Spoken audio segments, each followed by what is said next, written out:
I'm here at my customer utility trailer manufacturing in Paragould, Arkansas. You know, I picked up this load swap up in Missouri about, I don't know, 2.5 hours ago.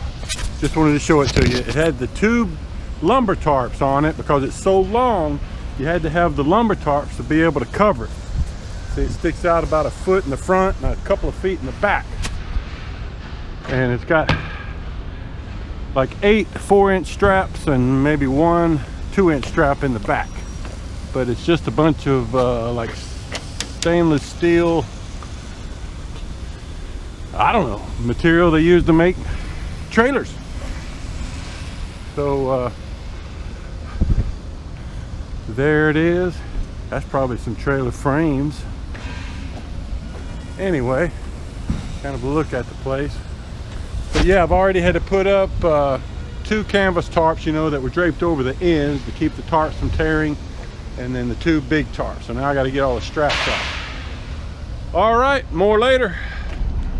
Okay, everybody. Well, now that I was almost unsecured, I've had almost all my straps off, and one of the loaders came over and noticed that there's a big long section, like the whole length of the trailer or more, on the very top of this load that he can't unload with the forklift. So I've got to back out of here and go to another door over on the side to get that piece unloaded. So that's what we're going to do.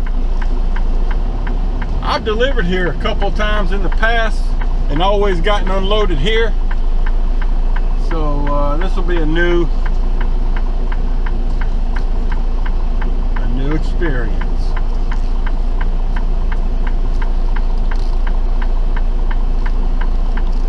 So I'm just backing up here. There's kind of a gravel lot behind me off of this pavement.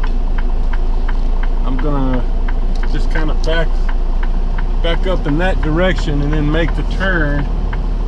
He told me it was door 22, which I'm assuming is on the side over here.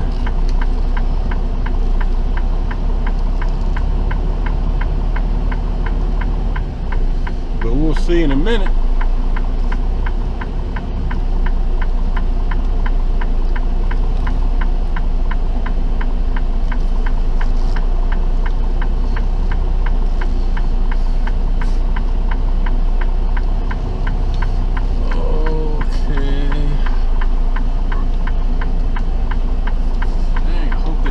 Building shows up soon.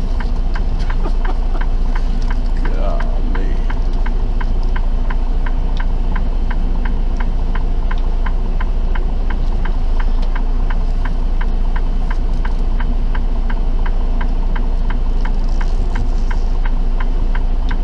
Alright. So I've made it to the end of the building, but they got debris and, well, product, let's call it, stacked out here.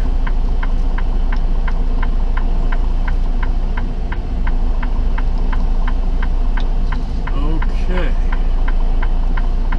so let's see if we can make this turn.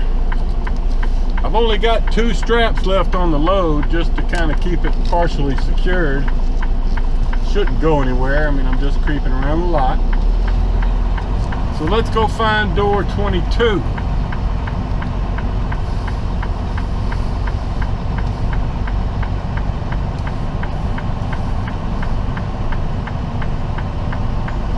Then after they get that piece off, I've got to come back down here to get the rest of it unloaded.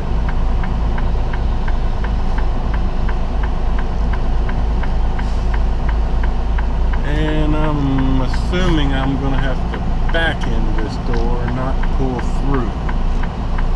I don't know.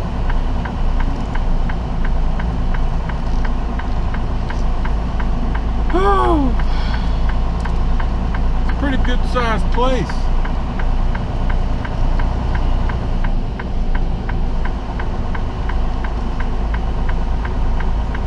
and this is where they make utility trailers.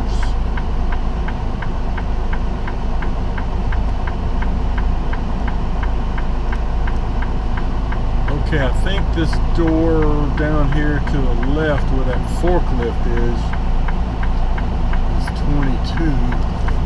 I'm not sure.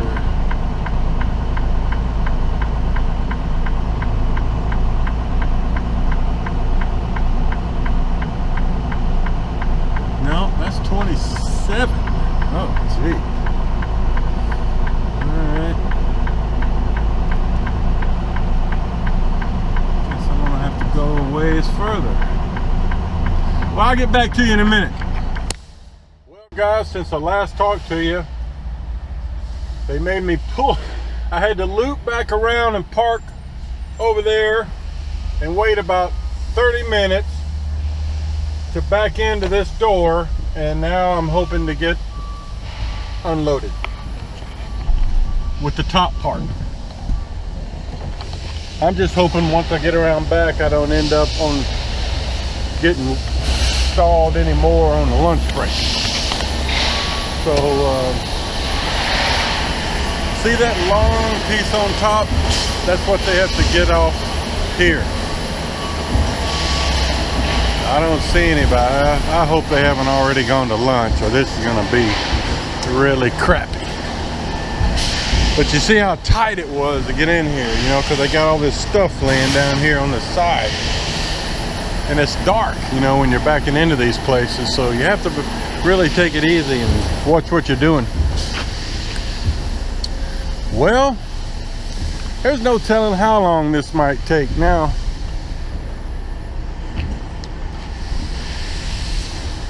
Well, I'll tell you more when something happens. Well, guys, this has turned out to be a very disappointing delivery. You know, I was last up front getting that top piece off, which took a while. Then I came back here and had to wait about 45 minutes before, you know, the guys just came out and started unloading. There's a truck in front of me, and then there's a truck way up there that just came in.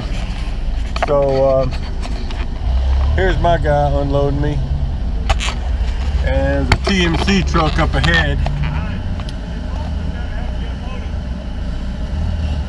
But anyway, you know, probably got him on a lunch break.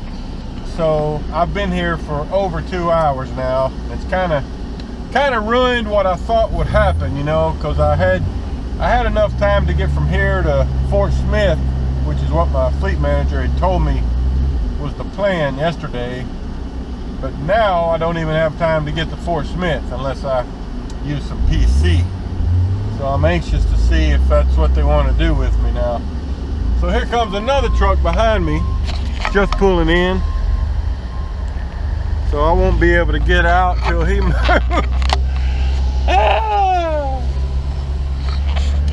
Yeah, so anyway, this TMC truck up ahead, he came in like over an hour after me. Lucky for him though, he only had product that had to come off the, you know, with the forklift. The problem with me, which cost me so much time, is I had that top piece that had to be unloaded with the overhead crane. Otherwise, I'd already got unloaded because I was the only truck here. I would have gotten unloaded and been gone an hour and a half ago. But all right, more later. All right, folks, I'm back on the road. I left that customer back there in Paragould, Arkansas, and about GPS says I'm an hour and 10 minutes away from my next pickup, which is in Blytheville, Arkansas. There's a lot of steel shippers in Blytheville,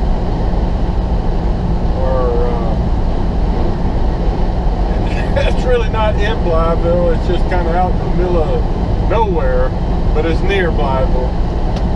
I've been to this place before. It's called Kinder Morgan. But there's a lot of stuff back there. So I've still got an hour and 10 minutes. The trick with this is,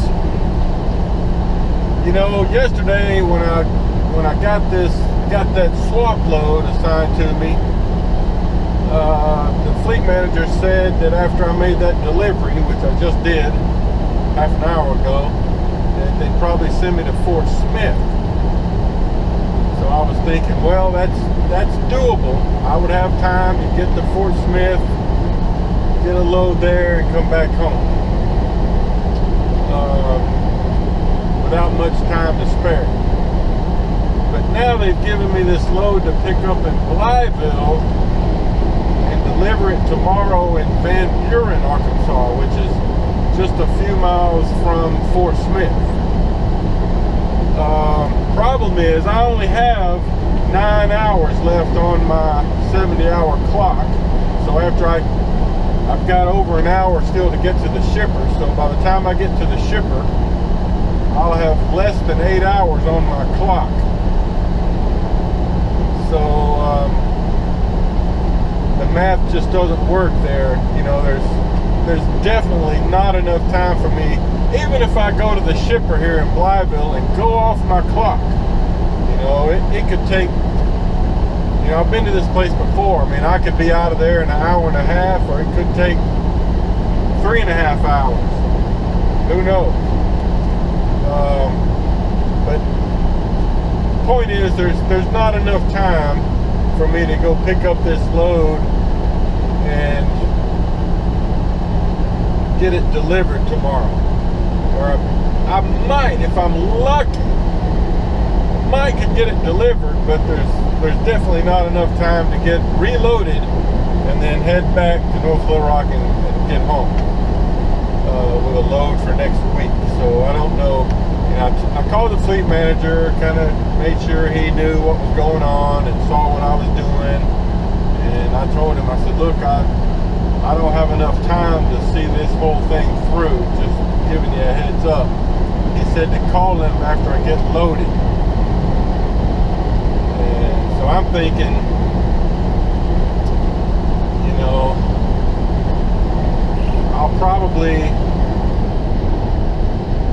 I'm thinking I can pick this load up and then get back to North Little Rock in the morning, and that'll be about as far as I can go with it. They'll have to have it repowered from there.